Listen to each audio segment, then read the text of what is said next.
Over the years, PlayStation Plus has offered several games for those willing to shell out an additional stack of cash. Now, to be honest, most of these games are crap. Literal bottom of the bargain bin stuff that nobody wants.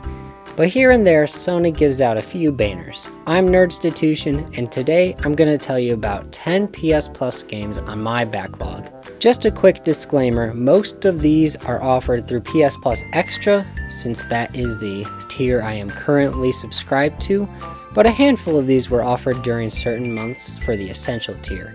I also try to get a good mix of both indie and AAA games, just to keep things fresh. With all that out of the way, let's get right into number 10, Ghost of Tsushima. This is an open world game set during the mid-Kamakura period of Japan, and that's all I really know about it.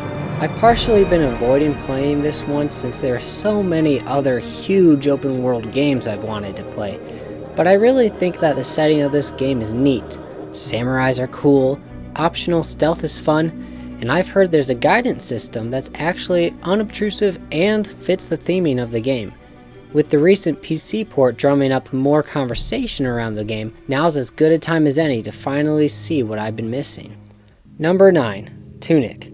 Tunic is an isometric Zelda-like, and it's not ashamed of being called that, but there's so much more here than that. There's some Souls-like and Metroidvania mechanics present here too, as well as a novel hint system found in the pages of an endgame manual. This game has been on my radar for a while now, and I'm looking forward to trying it out soon. Number 8, God of War. I'm not even going to bother explaining this game because everybody knows about it. I've had access to this game ever since I got my PS5 back in 2021. I intended to try it out and even started it up, but I didn't make it that far before other things came up. And it's a shame too, because I had a lot of fun with it when the first couple hours of the game. The combat is really fun and makes me feel powerful, and the Norse setting somehow works for Kratos. Probably the main reason I didn't stick with it was because I was getting real tired of Sony's third-person father-child adventure trope that they really cannot abandon. However, many of my friends have been begging for me to give it another shot because they say God of War is the best first-party Sony game. I guess we'll see if they're right. Number 7, Tinykin. This is a 3D platformer with some elements inspired by Pikmin. Now, I love Pikmin. I always have, and I always will. So suffice to say, I am very interested in trying Tinykin out. I love the idea of two-dimensional characters in a three-dimensional world. It's got a Paper Mario vibe to it, which only makes me more excited to boot this one up. Number 6, Returnal. Returnal is a sci-fi third-person roguelike that follows an astronaut stuck in a time loop. This is another game that's been highly recommended to me, and I've gotta say, I'm interested. I always love me a good roguelike, or roguelite, but who really cares. I've had some good times with Rogue Legacy and Hades, and a spacey shooty spin on it sounds incredible. Number 5, Dredge. This game has already appeared on my games on my radar list, but now that it's being offered through PS Plus, I can give it a go. Dredge is an open-world, Lovecraftian fishing game, and that is quite the description. It's not incorrect, but it's not a sentence I'd ever thought I'd say. I love the style and theme. It just feels right for this type of game, and although I don't know much about it, I am looking forward to dredging the dangerous waters. Number 4, Ratchet & Clank Rift Apart. I love Ratchet & Clank. It feels like a Lego game with fun guns and without crashing. So when they released another one on PS5, I knew I'd love it. I just didn't want to spend $70 for it. The graphics look gorgeous, and I assume it's just as fun as the 2016 reboot. I'm glad to see that Sony hasn't abandoned all of their fun franchises, and I'm hoping to give it a whirl sooner or later. Number 3, Sifu. This one is frustrating, but addicting. I never grew up with fighting games, but this feels like what a fighting game campaign should look like. In Sifu, you are tasked with killing 5 Kung Fu masters who assassinated your father. Every time you die in the game, your character ages, going from 20 eventually to 70.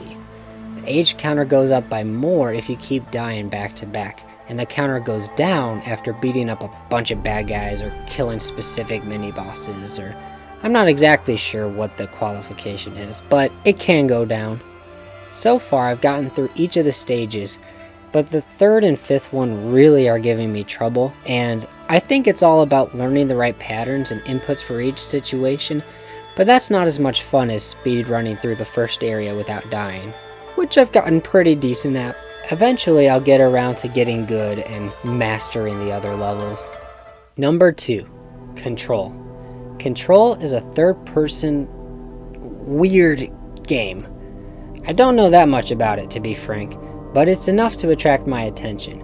From what I can tell, you have these superpowers, and you've got to make your way through this secret government house while dealing with paranormal entities.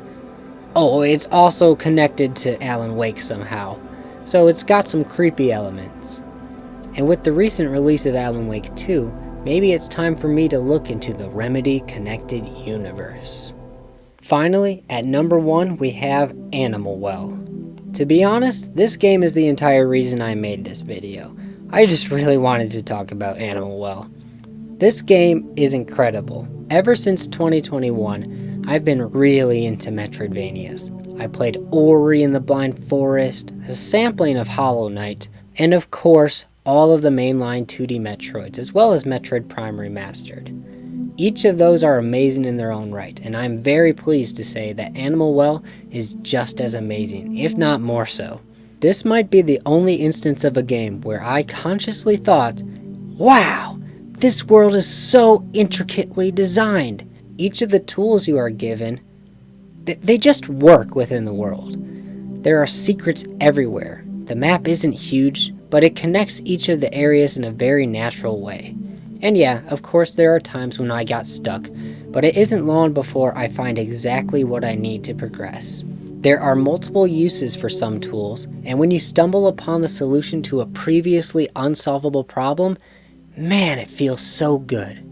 There were even times when I found an alternate use to a tool that I already had, and it blew my mind. I'm not going to show you those moments though, because discovering that for yourself is the real magic of the game. Animal Well is barely in the backlog anyways. I'm pretty sure I'm close to the end, but unfortunately I'm making this video instead of playing Animal Well. Let's just say I am extremely excited to keep playing it, and maybe even make a few more videos on it. And that's all for now. Please let me know what PS Plus games you've been itching to try out. Be sure to like and subscribe for more videos like this. Thank you so much for watching. Until next time, take care.